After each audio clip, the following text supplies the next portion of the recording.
You are obviously a New Jersey state senator. Yes, I am. You before that you were an assemblywoman, right? Yes.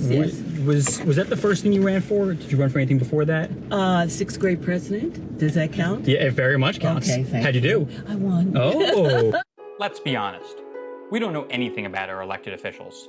They're hidden behind curated social media profiles and press releases to the point that they often seem barely human. We're here to break down those barriers and get under the hood of their real character. Our guest today is State Senator Nia Gill. My name is Scott Salmon, and this is Politically Driven. Do you have a go-to karaoke song?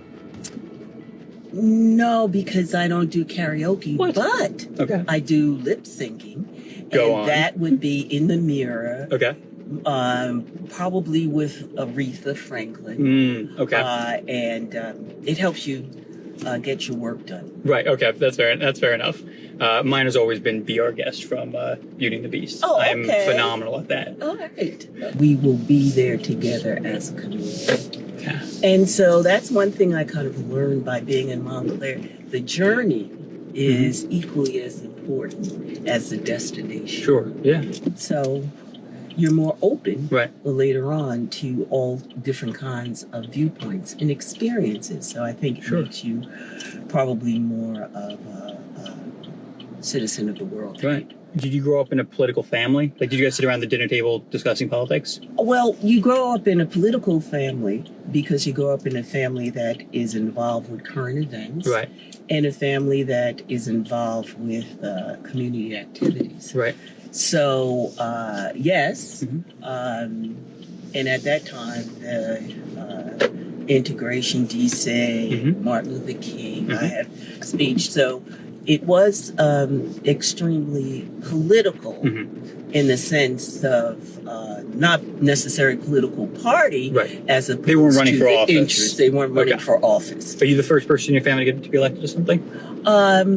Aside from class president? or something? Yeah, I guess I am. What's your first political memory? Something to do with politics and just in general?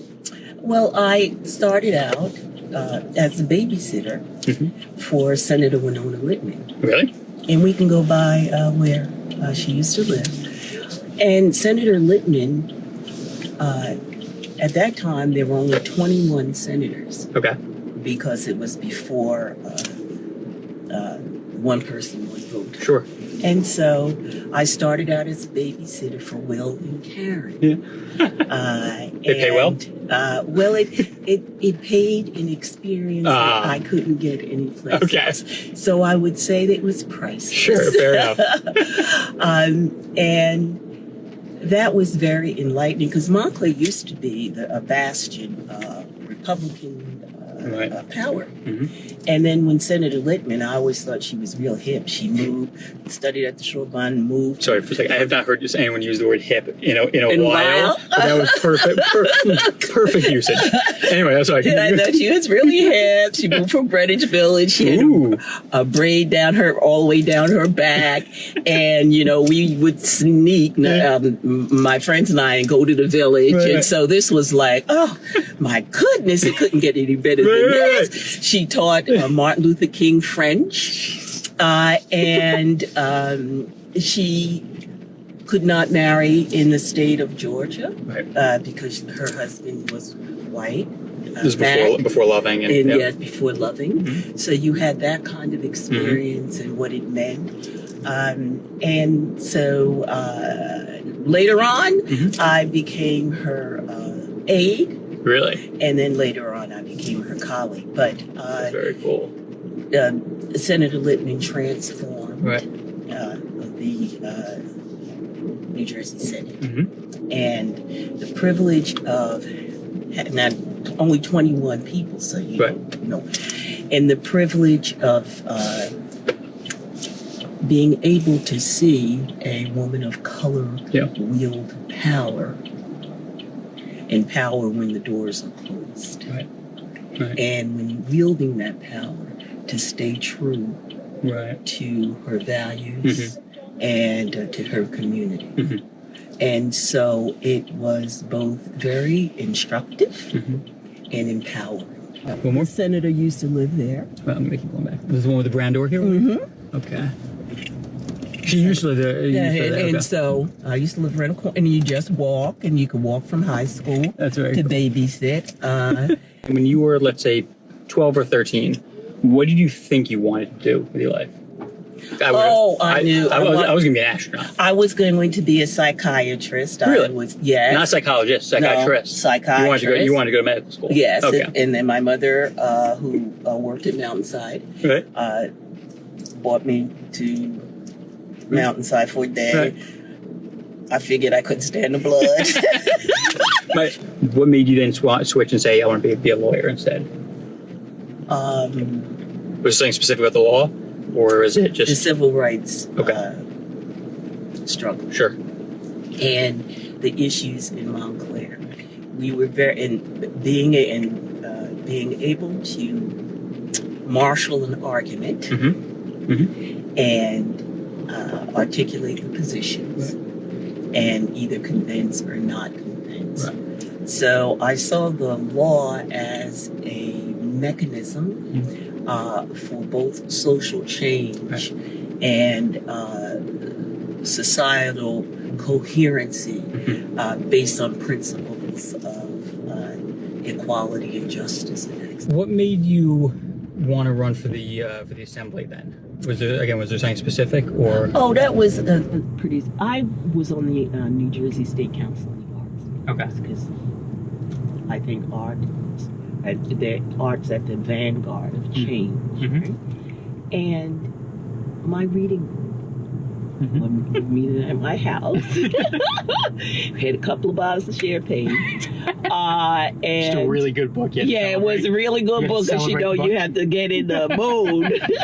And at that time we said, we always support everyone. Okay.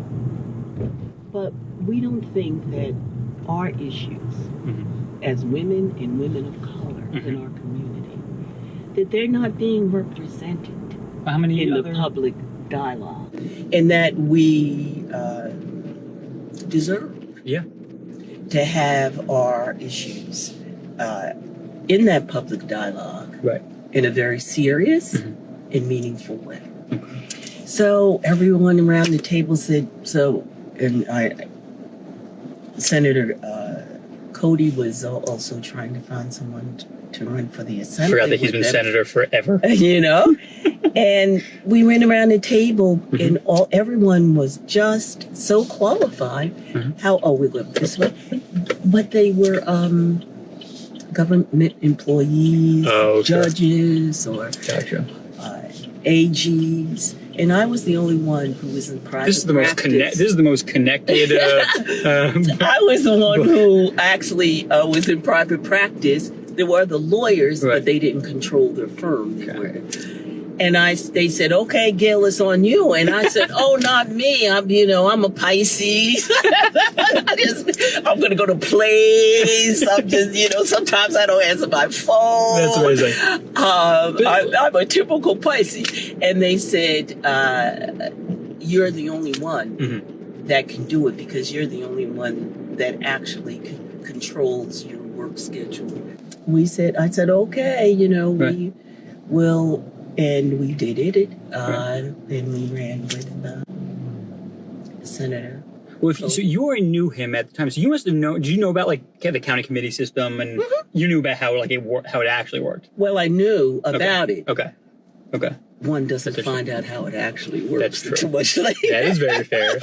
Yes. But I can say I had a book understanding. Yes, that's okay. My son was my campaign manager. Oh, really? His best friend. And they used to call me, "Come on, Moonbeam, let's go." Moonbeam? Yeah. I'm Moonbeam. Look. It's like a Pisces thing? Yeah, it's a Pisces. I could be kind of silly. That's awesome. thing. As far as nicknames go, that's a pretty good one. Did you have a welcome to the NFL moment where you're like, well, I'm in the big leagues now?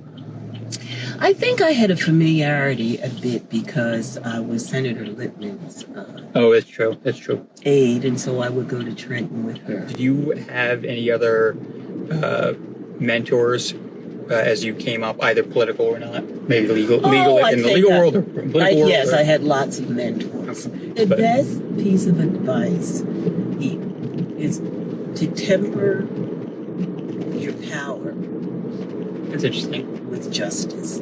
Okay. Wherever you exercise that power. Right.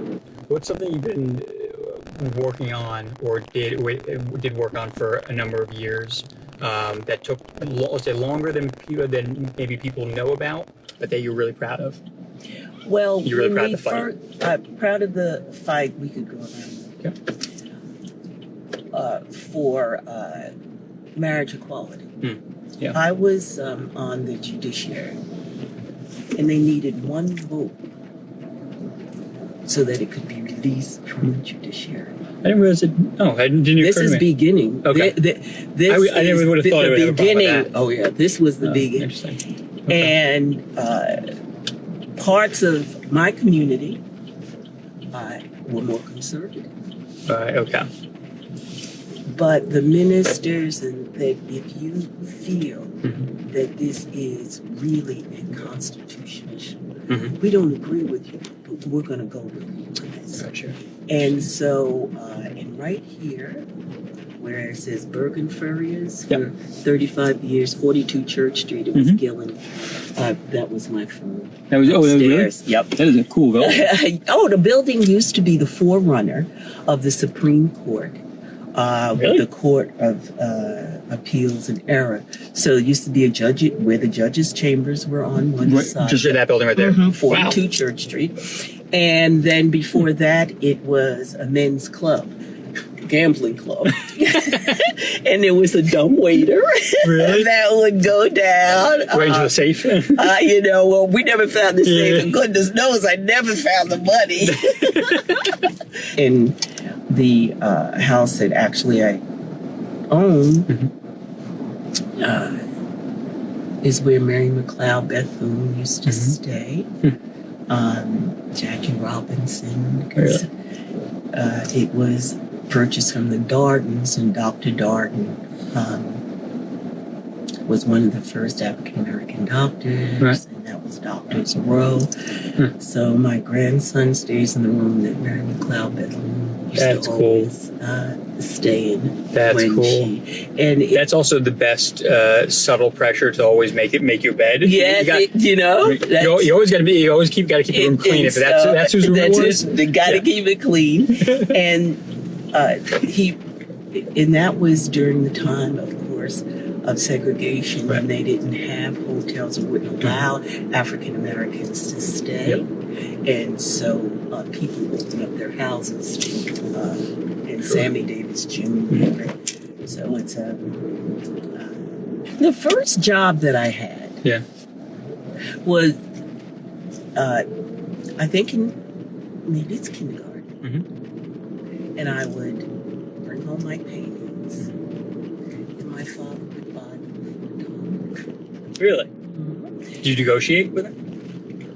No, my father was 6'2", and you wasn't doing much negotiating. You were taking what he was giving you, and that was it? I was taking what I was giving it, yeah.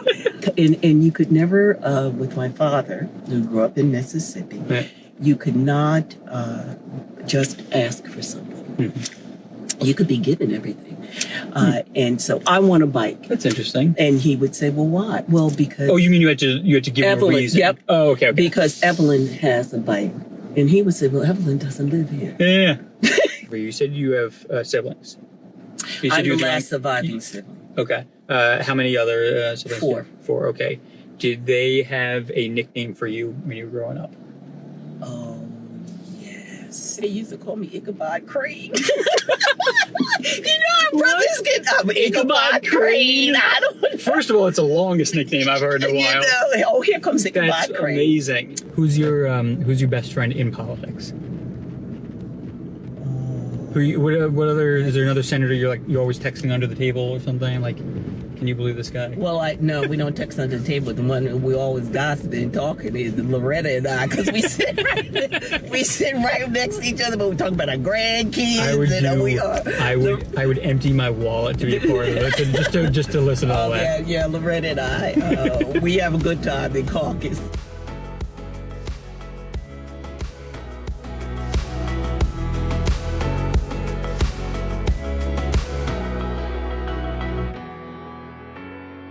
Buckle up for next week's episode with Congressman Donald Payne, Tuesday at 8 p.m.